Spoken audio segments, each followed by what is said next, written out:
ঘটনা শুরু গতকালকে রাত 11:34 যখন আপনার এভারকেয়ার হসপিটালে আপনার সরকারি নিরাপত্তা জোরদার করা হয়।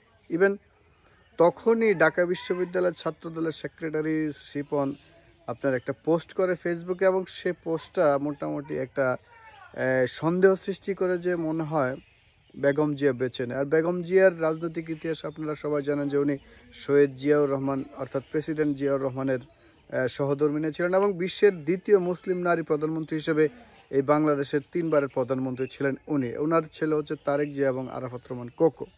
তারেক জিয়া বিদেশে অবস্থান করছেন।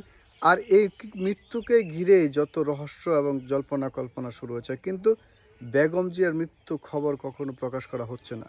কিন্তু মানুষ আন্দাজে বুঝে নিচ্ছে যে বেগম জিয়া পৃথিবীতে বেঁচে নেই, কারণ উনি যে হাসপাতালে চিকিৎসাধীনে ছিলেন, এভারকেয়ার হাসপাতাল, সেখানে একজন গোয়েন্দা সংস্থা মোবারক চৌধুরী নামে একজন সাংবাদিককে আপনার প্রকাশ করেছেন যে এই শর্তে যে বেগম জিয়ার চিকিৎসাধীন যত ইনস্ট্রুমেন্ট ছিল সকল কিছু খুলে নেওয়া হয়েছে, বেগম জিয়া আর নেই। তিনি এই পোস্টটা করেছেন, এবং পরবর্তীতে যেখানে দেখানো হয়েছে সরকারের পক্ষ থেকে এভারকেয়ার হসপিটালে ব্যারিকেড বাড়ানো থেকে শুরু করে আপনার নিরাপত্তা জোরদার করা হয়েছে।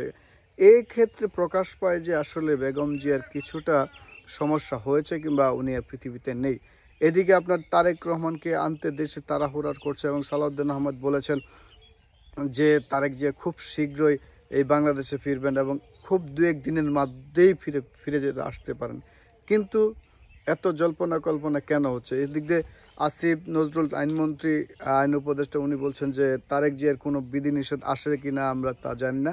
তৌহিদ পররাষ্ট্র মন্ত্রণালয়কে অ্যাসিওর করেছেন যে তারেক জিয়ার জন্য আমরা যথোপযুক্ত চেষ্টা করব। আর অন্যদিকে আপনার ডিফারেন্ট চিন্তা করতে আপনার ট্রাভেল ভিসার কথা বলা হচ্ছে। আসলে তারেক জিয়া কোন পথ অবলম্বন করেন সেটা তারেক জিয়া এবং দেশের সরকার ভালো জানেন। উনি আন্তর্জাতিক রাজনীতির প্রেক্ষাপট শিকার কিনা সেটাও কিন্তু আমরা বলতে পারতেছি না এই মুহূর্তে। তবে আমরা আশা করছি যে বাংলাদেশের রাজনীতিতে একটা ফুটন্ত ফুল ফুটবে এবং ছেলে মায়ের কাছে চলে আসবে। আসলে প্রধানমন্ত্রী বড় না, মায়ের কাছে ছেলেই বড়, মা ছেলের দেখা হবে, সেটাই কাম্য।